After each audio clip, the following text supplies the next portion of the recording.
Yes, friends. On a Wednesday, we come into you for a quick little double dose here. Excuse me, as we get underway. Looking at the NFL draft, obviously tomorrow night, OGP, solo Adam Armbrecht, but only because this is mock draft 3.0, like we knew that Andy was not going to want to be a part of. So we get right into this action here, though. I want to actually test. If you listened to the episode earlier today, going to throw in our shared screen here immediately, get myself out of the way here in a second so we can get as close in on the action as possible. We know Jordan Renan talked about the possibility of the New York Football Giants not selecting an offensive lineman and what that would look like as they worked their way through the draft. He gave a couple of names to keep an eye on, like Gadecki as potential and Ryans as potential replacements for some of that top flight draft capital that we thought the Giants would use there. And I just want to kind of flesh this out here a little bit. So as we get into the action here, you're going to notice that really what you're going to see is we're going to bypass some players that are going to be on the board. I'm going to bring down the speed of it a little bit. We've already made our selection for the New York Football Giants. We're going to get ourselves right in on the action here. And when we do start, like I said, we're going to end up passing up on players because PFF has still shown certain things at the top of the draft. There's been some other mocks that have gone out there. We'll discuss them along the way and try to do this one as quickly as we can. But as we know, it's easy to get lost in the weeds a little bit here. So as we fire it up, the first thing that I want to take a look at here is what we talk about, right? A lot of different things can certainly happen here. This is this is a hard one. So maybe we'll run a double mock here quickly because Hutchinson still goes number one overall. That's probably a little bit surprising given how much traction there's been about Trayvon Walker. Ahmad Gardner goes second overall to the Detroit Lions. Then you get Trayvon Walker going to Houston and Thibodeau going to the Jets. Now, in this scenario, we're going to go ahead and run what we said before. So we'll try to do a couple of these quickly here. We've done two times where we traded back. So let's just assume that the New York Football Giants want to go with best player available. Really, though, this is a terrible scenario for that because who would you possibly be taking at the seventh overall pick? Shy of making Andy really upset and going with a Kyle Hamilton option, something along those lines. Let's see if we can reboot this real quick since we are already inside of this mock draft and it's not going to pan out the way that we want it to. We need to get this here. I want to get this traction going here where we paint the picture that the New York Football Giants are unable to get one of those offensive linemen that they want. And if we're going to go that route, we at least need to see that one of them comes off the board here at the top. They, again, do not go. I mean, this is interesting. PFF has updated themselves. All right, let's go ahead and take it as it stands, and we'll try to work these options here. Now, the interesting piece here would be, are there teams that want to come up and trade with the Giants to get ahead of Carolina? We've seen mocks where they end up going with Malik Willis to get their guy. If you think that the Giants are very comfortable with both Iquanu and Evan Neal, then certainly going ahead and taking a trade opportunity as we take a look inside of it all the way back to New England, deep into that first round, not going to be a viable option here. Joe Schoen has come out and said several times, we want to make sure that we try to drill home some of these points that we've talked about here, which is that the New York Football Giants want to take best player available. That's the way it was discussed at 5. And then at 7, explore these trade down options. That's been the reports. So if we're talking about drafting a player here, I think Andy's mentioned him, Charles Cross, and I like what the upside is. Maybe he's not viewed as being that high up on the draft board, or certainly not best player available, especially when we have all of these great players up there. So let's assume they go with the mountain of the man, Evan Neal, and they secure that right tackle. And by the way, extra layer of logic, we mentioned in one of the episodes, Neal has played at the right tackle as well, so you can feel like he can plug right in out the gate. I know that Derek Stingley is here on the board at 7. I don't view him as being a viable option. The injury history, obviously, you want sure things, you want reliability. We've heard Joe Schoen and Dable speak to that. So the hard part of those, look at this. Look at the big trade down offers. 24 with the Cowboys, not going to do that. 29 with the Kansas City Chiefs, and then all the way out of the first round. So not a lot of options here. If you're the New York Football Giants, we saw in between, that's going to be Iquanu. So the Carolina Panthers went the same way. This will actually give us an opportunity. It's a deep cut going all the way back to Kansas City at 29. In order for that to be the case, though, you could look at it one of two ways. You want both first round picks here in this round that's going to get the job done, or you could say, I want one of those first round picks next year, which keeps open the door. As we know tomorrow, the brain trust, Joe Schoen and Brian Dable. They'll meet with John Mara, go over their stance on what they should do with Daniel Jones moving forward. So having that extra draft capital in next year's draft, certainly a viable option. If we went that route, we could say, let's also get ourselves the 50th pick overall in this year's draft class. You see the high percentage chance that it happens. Let's go ahead and punch it through. All right, that one is good to go. So now the long wait here. And just out of curiosity, as we're keeping an eye on it, you can see over here on the where did everybody go section of the board, and we'll go ahead and get it as big as we can. You're talking about Stingley goes to Kansas City, so they come up for that cornerback. We know they need him. Arguably, maybe the Giants should be saying, hey, save some draft capital. Take Bradbury off our hands, but they'll keep that hush if they know that some first round assets are on the board for them. Cross does go to Atlanta. Hamilton goes to Seattle. Legion of Boom, replacing that big, talented player at the back end of the defense. Makes a lot of sense for them. Jets get a talented wide receiver there at 10. Work our way through some names. Devin Lloyd, he's my boy. 13 goes to Houston. Another wide receiver going to Baltimore there. And this is what the anticipation is. The wide receiver run is going to start between 10 and 20 there. And you see from 10 to 15, you get 3 of them off the board already. And there, Malik Willis. Listen, we talked about teams waiting. Maybe there'll be someone that wants to get up ahead of the Saints in order to make that happen. But the Eagles need a wide receiver. Would they be willing to come back? Malik Willis to the Saints just seems like the right fit. I don't know why that just feels right to me. I know the Pittsburgh Steelers have been talked about a lot there. Yeah, other talented players get in there. Steelers go with a center in Tyler Linderbaum, so he still goes pretty high. Jermaine Johnson, that's a nice 1-2 punch there. You get Malik Willis, you add a guy like Jermaine Johnson who falls. PFF has not had him incredibly high, but as we work our way to the back end, this is where you feel pretty good if you're the New York Football Giants. You see, just ahead of them there, Zion Johnson went 26 to the Tennessee Titans. Okay. We also see Treylon Burks, very talented wide receiver. So the New York Football Giants we've gotten our offensive linemen. Now it's just a matter of how do we continue to add talent? We know that we're going to have 29, 36, 50, 67, and 81, just in terms of our top 100 picks here. You could say you want to double down and go with Green. I know we've heard that a handful of times. He obviously won't be there anywhere. Well, he could be there at 36. There's certainly some potential there. And because you have this extra pick, you know what? How about that? And as I think we've mentioned this before about his description. Let's bring it up. He's not only going to be a coveted for the served movement at 325 pounds, but he started every single offensive line position, and he can get the job done at either tackle or guard. It's just versatility. You're going to bring in another incredibly talented player, stick him on the interior, and think about how dominant he could be for this team and how immediately you really upgrade what this offensive line looks like. So I'm going to pull the trigger on that. Let's just move right through. We'll see how fast we can get through this while still being sound and logical. That is not the name of my game when it comes to doing the mock drafts, but we'll certainly try our best. All right, coming up here now on 36, our original second round pick.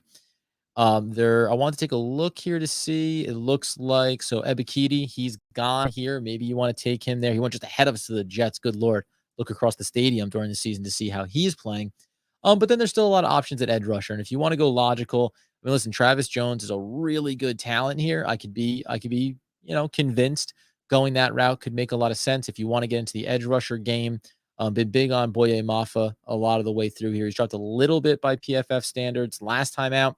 Got tantalized by a Jabo being available there and ended up pulling the trigger. You could say whether or not that was a smart move on my part. I'm tempted to go straight to the edge rusher category here. Pashal's a bigger boy. Boy, Travis Jones is a very exciting prospect here. Let's see what we can do because I have a couple other names that I've liked a little bit later on. And let's see if we can find ourselves an opportunity here to really have success. This is Travis Jones to be a really value pick here. Talking about best player available.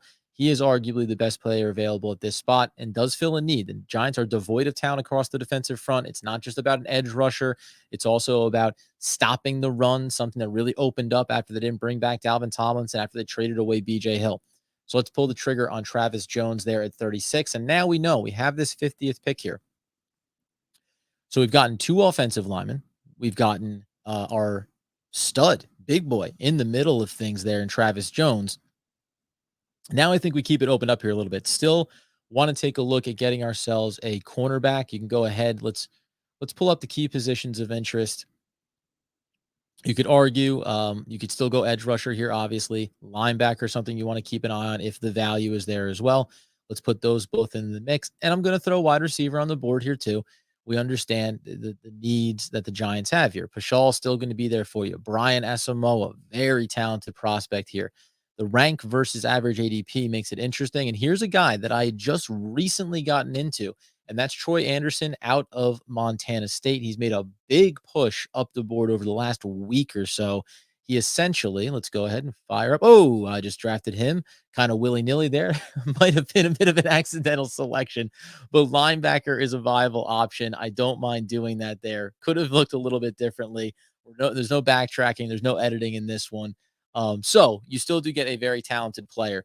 And we'll go ahead and break him down here momentarily once we work our way through a little bit deeper. Um, when we get now to 67, when I was going to start to bring up there at 50 is the cornerback room and who we see available. So let's pull that up one more time and just see. Cam Taylor Britt, cornerback slash safety here. We also talked about Martin Emerson before. You kind of get into the weeds there after that. A couple of guys that I really like are Tyreek Woolen, obviously, bit of a raw talent, only a couple of years there. Probably got to take him sooner.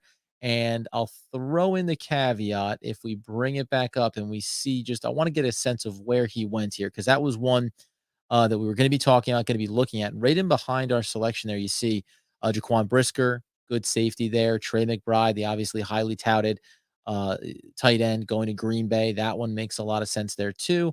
There's McCreary looking for, see if we can find Woolen here. Now he may be listed even, unless he goes very high. He may even be listed as a safety on PFF Sports. So let's just go ahead and pull this up here too. Get a look inside of it. And the problem with PFF that I've noticed, and there's Tyson Anderson. He's another talented safety that I really like. Different Anderson, O-N, not E-N. When we talk about that linebacker. Where is Woolen? There's the so not listed here on the board. We'll have to find out where he went in the draft. He's a guy that I would be interested in if the opportunity should arise, something I would keep an eye on for sure. But we've gotten a linebacker, we've gotten a defensive tackle, we've gotten two offensive linemen. Jalen Tolbert, certainly something out there for you. Uh, this would be another opportunity for a Dylan Parham. This is about if you don't have the opportunity to take your offensive tackles at the top. This is why you think there's a lot of offensive line depth here going to 67, going into 81, certainly. Let's work our ways down a little bit here. Talk about Cole Strange. That's another really good one. Not going to take him this high up in it. We're kind of caught a little bit in no man's land. I don't hate Cam Taylor Britt at this spot. And I think that's the route we're going to go. Let's just get one quick look in here at the wide receiver group. Understand that Alex Pierce is there. Yeah, I can be convinced either way on this one. For sake of argument, let's wait a beat here and let's go with our guy. Let's go with our boy, the guy that I've been after all this time, and that's going to be Alex Pierce right there. We really like what his profile is. And by the way, if you think about the fact that there's already the speculation that James Bradbury is going to be gone by the end of draft weekend, that potentially Darius Slayton is going to be gone by the end of draft weekend, replacing speed on the outside is actually somewhat important. When you think about Kenny Galladay, obviously a little bit older, he's not a big speed player. He obviously has the size. He's a good route runner, but you need to replace that speed and that size on the perimeter if you're going to look to move on from him. At 81, then, let's dip our toes back into these waters as we work our way down. There's Cole Strange still out there. This is what I do think is interesting. A lot of people have talked about how much will you rebuild the offensive line in this draft class? Potentially, you can dip your toe right back into those waters. I can't go near James Cook unless you're moving on from Saquon Barkley, so that has to be off the board for me. And then here it is. I know the rank is a little bit lower. I think that he's a talented player. Martin Emerson has the size, has the strength to play on the outside against the big boys. He was, of course, recruited out of high school for the safety position. If not here, Tyson Anderson would be the other one. You could even wait. You see the rank. You could probably wait until 112 and get away with it. So I'm just going to do a quick double check here. We know we took a linebacker. Yeah, boy, the real value of Cole Strange here, and now all of a sudden you're talking about adding Green, adding Strange, adding at the top of the draft Neal. I'm going to actually go ahead and do that. I'm going to pull the trigger there. I know edge rusher still on the board here. We know that we still need to get ourselves our safety potentially here, but let's see what happens as we get to 112. One of the things we talked about before, and I'm going to continue to talk about here, is that we're not worried about getting inside the potentially. And then look right there, Tyson Anderson. I really like him. Let's just go ahead and pull up his profile for this reason. He is all around athlete, instinctive player, fills a couple of different roles as well. So I do like him as a prospect. I like him as a safety. The ADP, are we getting a little over our skis in terms of where we're taking him? Sure. Tight end isn't something that I'm really looking at right now. Dominic Robinson, I'm not a big fan of him at this spot, but let's just do our due diligence, take a look down at the edge rusher position and see who else is going to be available. This is one I happen to love, Owazariki here, and you get big and get deep at that spot as well. So there's some attraction there, knowing that I don't think he lasts until 147. We can also drop in. Let's drop in tight end to this just to be safe. Let's drop in. Obviously, we talk about our safety possibilities here. So then you see after Dane Belton, I mean, Tyson Anderson is among the top of our group, but there is a Wazariki. We haven't taken an edge rusher yet. So from that standpoint, I understand where he's ranked. He's not going to be there at 147. I really like him. He's our need. We talk about best player available, certainly. But I really do think by the time, and this is PFF's grade, I think by the time we get there, you could see him even being a little bit higher. I like the prospect. He's going to get probably a terrible grade. And what do we look at with? Still having Tyson Anderson available at 147, which I think is a real possibility given the amount of prospects coming out at that position. So we addressed safety. We addressed edge rusher a little bit later than maybe we wanted to. But we took three potentially starting offensive linemen here. That has to feel really good about what we're accomplishing. Here's the spot where, as we look through some of these other needs that we can talk about, we also added a linebacker. We know that tight end could be a viable option here. Certainly, we've done all the offensive line work that we want to do. This is where we go back to the old faithful. Here he is, ADP at 194. He's a mover. He's a shaker. He's a heartbreaker. He is your Sterling Shepard replacement. Not the same speed, but route runner. Get over the middle. Can do a lot of different things for you. I really like him. And then we come up with our last pick at 182. This is where if you see a tight end that fits the bill, sure, you can take them. Again, they have two on the roster. It just feels more like a undrafted free agent priority that they'll go after here. Noah Ellis, if he falls this far and you want to add even more depth on the defensive line, I really like that. Here's Leon O'Neal. I took a safety already, but I do like him as a prospect. You could certainly take a flyer on him later on. I'm just trying to be thoughtful around this. Sanborn, who's taken a big tumble. He was a lot higher up earlier here. Make sure that we just give ourselves, by the time you get down to a tight end, Connor Hayward, I think there's certainly more viable options. Heck, Hunter could actually be a real option here, and that's not even being facetious. But let's add one more piece here, right? We added a linebacker. Let's give ourselves another weapon in that defensive front there. Guys that can go ahead and play against the tight end. That's where Sanborn gets profiled. So you have guys to work on the inside, some guys to work on the outside. This was a fast-paced mock draft. Some might even argue too fast. To get through all of these here at some clip. Let's get a look here first. Let's go ahead and get the old, do we want to subscribe to PFF off the board? So, I mean, here's the big part for me, right? And you see the Alex Pierce one. I mean, I disagree with the way they grade it, but look what we did at the top. Evan Neal, we get our big player. We plug him in at right tackle. Bookends are set. We trade back with Kansas City in a big way, and we still end up getting a starting guard. Can play any of those, I mean, any position on the line, but anywhere across the interior. So get him into camp, let him claim his spot, and then you move forward with him wherever he best fits. Again, value, especially high in the draft, that we talk about later on. We took some guys we like, maybe reaching for them a little bit. But Travis Jones is an absolute beast of a player. He's going to clog up that middle in a big way, going to require double teams, and it's just going to be a dominant force. You can debate about whether or not you have other needs, bigger needs, higher needs, cornerback being one of them, sure. But that's too good of a player at 36 to pass up on. Likewise, I said Troy Anderson. Let me go ahead and real quick in the background here. I'm just going to pull up his draft profile, make sure that I hit the beats on what I think he does really well and why you've seen him rise up the board a little bit. So we'll circle back around onto him in a second. Just to round out what else we did. Told you Dontario Drummond was going to get a bad grade. Exactly how it worked out. Jack Sanborn probably felt pretty good about that getting a poor grade too. But the other big ones that I think we really accomplish here that you can look at in a positive way is, I mean, I love Alec Pierce. That goes without saying. You've seen some of these names you've seen a lot of, just to be fair, right? Getting Green, that's a different look for me. Jones, I've mentioned, but never really gone for. Um, Obviously Anderson, but Pierce, you've heard before. I've mentioned Cole Strange. This time we go and get him. I've mentioned and drafted Owazariki. You probably see me draft him way later, but look, C minus at 112. I don't think he's going to be there at 147. So if you feel like you want him, maybe there's a trade back opportunity here. Modest trade back for the New York Football Giants, and then still come back around to get a great player in Tyson Anderson.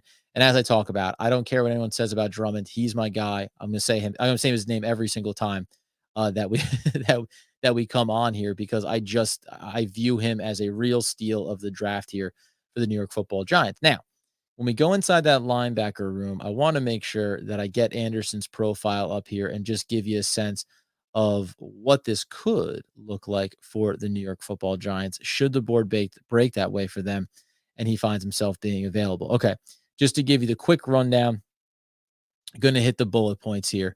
Overall, we consider Anderson to be a great prospect who's a Swiss Army knife, and that was the key thing that drew my attention to him in the first place.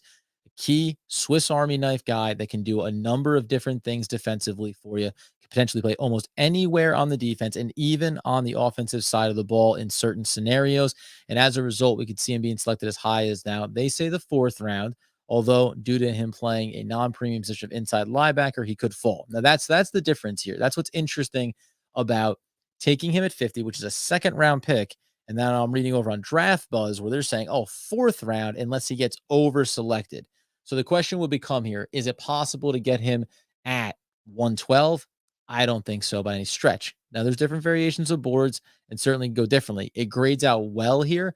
I'd probably feel better if I got him at 67, or be comfortable that if he's not there and I miss out and I go to 81 and on down the line, that's okay. This is usually where we talk about some of those trade down scenarios where the Giants are still in and around the teens and they can get a player like Devin Lloyd, and all of a sudden away you go, feeling like you've really filled out your roster in a couple of key spots. And then, it's not about reaching per se, but you don't want to be desperate at these spots where you feel like you do want to add talent. And if we even look just real quick before we get out the door here on this one, if we look back in the total draft over here. Okay, so when we're picking at, let's see, they do the 1st round. Can we get the 2nd round? Okay. I want to see there we go, full results. All right. This is what we want to see here, right? So what could we have done differently at 50 if we believe, hey, here's a player that maybe we could have used this pick in a different way. Brisker could be an option if you want to flip-flop the way we approach these two positions here. If you're thinking that there's real value, I can't see them taking Trey McBride, taking a tight end high in the draft. Leo Chenal, that's a good one. I could see that there. I wouldn't hate taking Leo Chenal at 50. Pashal, who falls there, is a big boy. Maybe you want to go that route and then take that extra need off your board. And then when you get to 112, you don't have to look at Riki the same way. That's possible. But beyond that, though, I don't love John Mechie. Muma is there. But I'm not looking and seeing a number of guys that at 50 you feel like it's that far off from where you want to be. So in that regard, a pretty sound draft. It's not the hardest thing in the world to get into the PFF simulator and feel like you can bring yourself real value. The bottom line is, though, I'm gonna try to fire one up here again real quick just to see. We're 25 minutes in, so let's just see if we can do a fresh draft here and see if we can get something to look a little bit different. And what I mean by that is I want to get to this scenario where, what if Evan Neal goes? That's what I'm curious about. If Evan Neal goes and he's gone, what do the Giants think? If another offensive lineman goes, what do the Giants think? How do they approach that? So just wanted to run it real quick one more time just to get a look. And same thing. You get Walker going 2 to Detroit.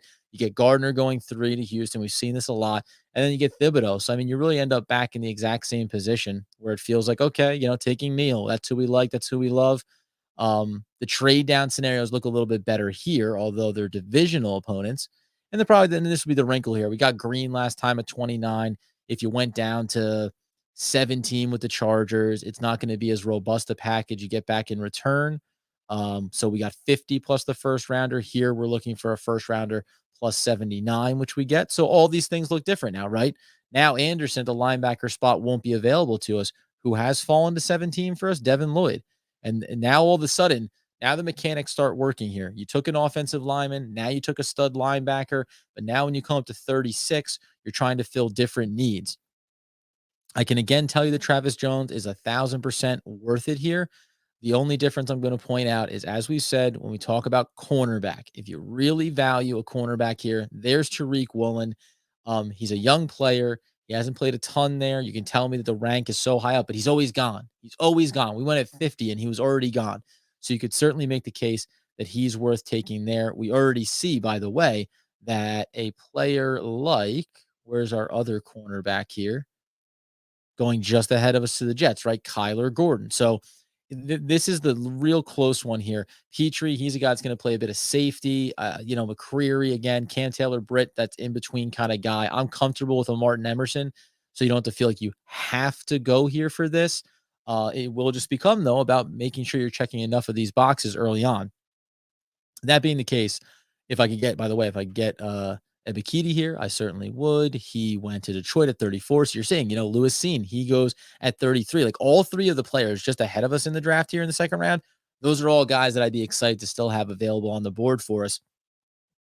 Shy of turning around and saying, do we want to duck down for and let's try it this way, a Boye Mafa, right? So now we get our edge rusher, which is good. Linebacker, edge rusher, offensive tackle. We're going to move really fast through this second version just to give you the variation model of how things can go here. 67 again, I feel comfortable taking an Alec Pierce, but let's play a little bit different. We didn't get another offensive lineman. We know that Cole Strange can certainly be available for us a little bit further down the draft, and we can like him a lot. But we've already gotten linebacker, we've already gotten edge rusher. Safety is out there right now. Honestly, if you're not going offensive lineman here, then I think you're really getting into that potential of saying, do we want to look at cornerback here, or do we want to add another position of value? And this is where I know it gets a bad grade, but I really like Alec Pierce here. Shy of maybe saying you like Nick Cross, he's a thumper, or we go with the Dylan Parham, a guy that's going to play on the line. So we give ourselves a second offensive lineman. He finds his spot, could be guard, could be in at center, but we just feel comfortable that player is going to plug in and be a day one starter, most likely for us as well. Listen, do I think that Pierce will always be here at 79? Not necessarily. It doesn't mean that I'm not absolutely thrilled that he is. So I'll go ahead and I'll take Pierce at 79. Now, when we come up at 81, we've checked a lot of our boxes. We can just kind of get into it here. Byron Cook, he's a thumper at safety out of Cincinnati. Really like him. Again, you can go the layer deeper and take Cole Strange here if you want to. Or you come right back around and say, how do we keep adding talent? We know we have edge rusher already. We know we have linebacker already, but it shouldn't stop you from right here, D'Angelo Malone. I really like him. He's a guy that's rising on my board, 6'4", 243. He's a one-trick sub-package rusher who can bring some real juice, and he racked up 180 career pressures at Kentucky. So if you're just thinking about how do we get in behind guys and continue to bring more of it, he would be one of them. 89 ranked, average ADP of 100. Not going to be there on the board for you when you come back around. You do the quick scan, man. You want to say safety. I get it. You want to take Cole Strange here. And again, finish the reclamation. I'm going to go with Malone in this scenario at 81. We'll see how that grades out on the back end. Let's push right through to 112. The reason why I keep saying, you can wait on safety. We'll see if he ends up being there once again that we selected last round, right? He's right there, 113 to 142. We understand what that looks like. We no longer need to consider another edge rusher or even a linebacker for that matter, anywhere in the next 2 picks at least. The safety is a really nice one to pick up here. As you roll through, you could double down on another wide receiver.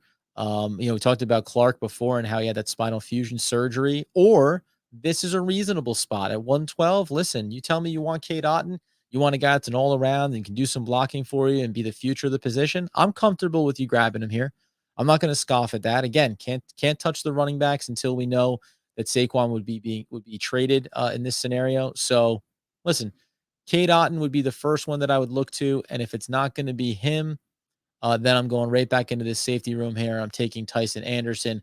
Let's go with Anderson and make sure that we just let's check that last box, right? I know it's a sub package guy. 112 is maybe a little bit too high, but we're going to have good opportunities here at 147. We'll take a look at that tight end room, certainly. Again, it doesn't feel like it's really hanging too high on the board. And guess what? I hate to recreate, some similar looking boards here, but when Awazariki does fall to 147 after you feel like you secure a real talented player at the tight end position, you grab him up. You move to 173. We take the F on Ontario Drummond normally. I'm just going to scan it here to see if there's somebody else worth diving in on. McFadden hasn't been bad on a lot of boards. You could say you want another wide receiver, Josh Johnson out of Tulsa, certainly going to be an option for you. And I think, and listen, you know what? Let's even say you want to add somebody into the room. You're at 173. I can go either way. Let's go ahead and take Noah Ellis in this scenario. Give me some of that extra defensive line help. And now the question becomes, do we still get to steal my boy at the back end of the draft? Yes, we do. We always do. All right. That was a very quick one. We started that one at 25 minutes. We're only 6 minutes later. That's how fast we can get through these drafts. We give you in and out. You can do the entire 7-round draft in just 6 minutes if the NFL is on point tomorrow night. Let's just compare and contrast one last time. I hope people find this interesting. I'm fascinated by mock drafts. I'm fascinated by looking about where teams can go, how things can develop differently for them. And I'll throw this board up here. I did it very quickly just to get it in and out of the way. But when we take a look inside of it, a little bit different, a little bit of variation in this one, certainly. But there you see, Evan Neal right there at the top. We love it. The trade down, it's different this time, not as far back. We still end up now we get Devin Lloyd. So that pivots our need chart as we move to the second round. We grab our edge rusher. We get another starting offensive lineman. So now we have 2 starting offensive linemen to pair for the future going forward with Andrew Thomas. We still get my boy Alec Pierce. He fell. The grade is okay. D'Angelo Malone. I think that's a real steal. And now you're talking about collectively 3 players here, and we even grabbed a 4th player here. Now I know you're thinking how many edge rushers can possibly have, but here's why. Awazariki is coming in playing 320 pounds. He's a guy that he's down on the line here. You're not talking about edge rusher standing up. You're going to talk about a guy that's going to put his hand in the dirt for you. And then when you come back with Noah Elise, I know it gets a bad grade. When you come back with him, now you add 2 pieces, right? You can talk about kicking a player like Dexter Lawrence back inside. Awazariki can then line up next to him. Elise can be rotational right over at the nose tackle. Give yourself a couple of bodies here, right? They're pretty bare there as far as the depth perspective. So now you go from thinking you have 3, maybe 4 guys in that room, dial it up to 5 or 6 now. And that's really important. So it may seem like you went heavy in that area. Tyson Anderson getting a bad grade at 112. That's all right. But these 3 collective edge rushers represent very different skill sets, guys that are going to stand up, a guy that's going to try to do a little bit in coverage, and then a guy that's going to get over top of the ball and really kick inside with Awazariki. So defensive laden one. When you fire off fast, listen, the results come out a little bit crooked sometimes. I'd say there's some adjustments that we could make there. That being the case, quick in and out. I think really if I was going to highlight the takeaways that I have from across these 2 boards, it is a player like D'Angelo Malone. It is going to be like a linebacker like Anderson, like his Swiss Army mentality, not the safety. Anderson out of Montana State, somebody to keep an eye on, certainly. And then the idea of how much offensive line talent could this team decide to add. The trade down impact, just when we go back in here, that's the difference of not getting D'Angelo Malone because you just go with the wide receiver, or you take a safety earlier there and you don't have the extra pick at 79. The previous mock, it's not having a pick at 50, right? So it doesn't give you the luxury maybe of taking a Travis Jones at 36 because of the value that you got with Green at 29. And the second you get Green at 29, that previous mock, it means you don't have to worry about looking at a guy like Parham at 67. So the hierarchy board just keeps shifting every single step of the way. When we come back in tomorrow, we're going to be doing our live draft coverage, of course.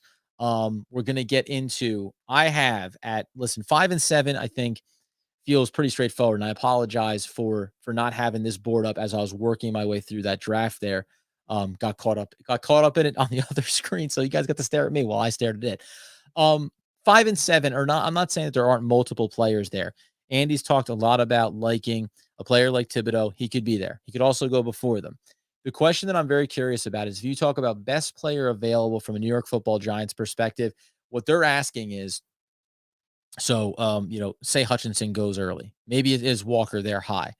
But where is Walker on their board? If Thibodeau is not 1-2 as far as their board goes, edge rusher talent even, you're going to be hard pressed to tell me that at 5 he ends up being their best player available.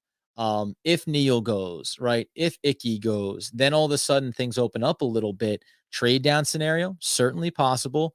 But if they stay at home and they can get their offensive lineman, that's step number one. If they stay at home and Sauce Gardner is there, I think that is step number one. Jermaine Johnson, I know they say Wink loves him. I just so many variations here.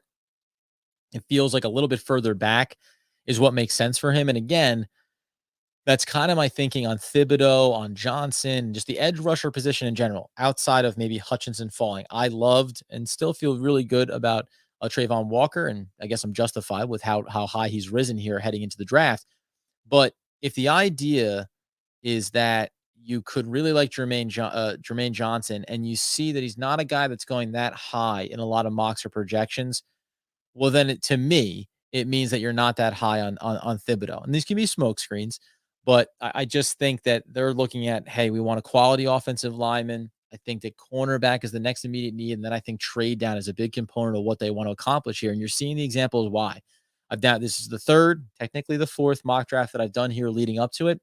And every time that you do them, every time that you run through, what I keep coming back to is look at the value in a trade down. Look at the extra body that you get in the door. That's the difference between getting one starting offensive lineman to plug in at right tackle at the top of the draft and then filling out other needs, or getting two and feeling comfortable about still addressing other needs, right? The Kansas City model in that trade down was a really interesting one, all the way back to 29 and still getting Green to plug into that offensive line, two starting offensive linemen, a first rounder next year to use towards your future franchise quarterback, if that's the route it goes. If it doesn't, a great opportunity to be in position to trade back, move around the board. You know, Kansas City is going to be a fairly deep first round pick that you're picking up from them, obviously. So, and then at 50, it gave you the flexibility to make some extra moves. I really think that is what Joe Schoen and the Giants would love to do, provided that they check a really important box there at the top end of this draft. So we'll have to see how it plays out.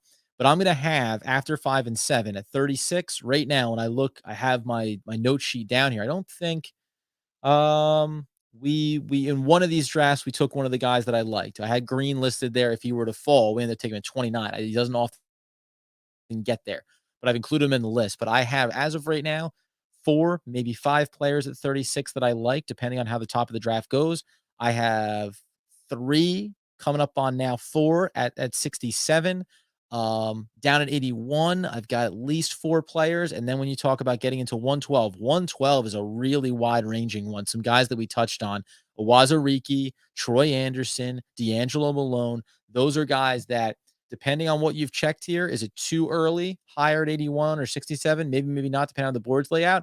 But if you're there coming down to 112, maybe it's a 112 and a 173 to move up and target one of these guys. But I think there's some sneaky value in there as well. So come tomorrow night.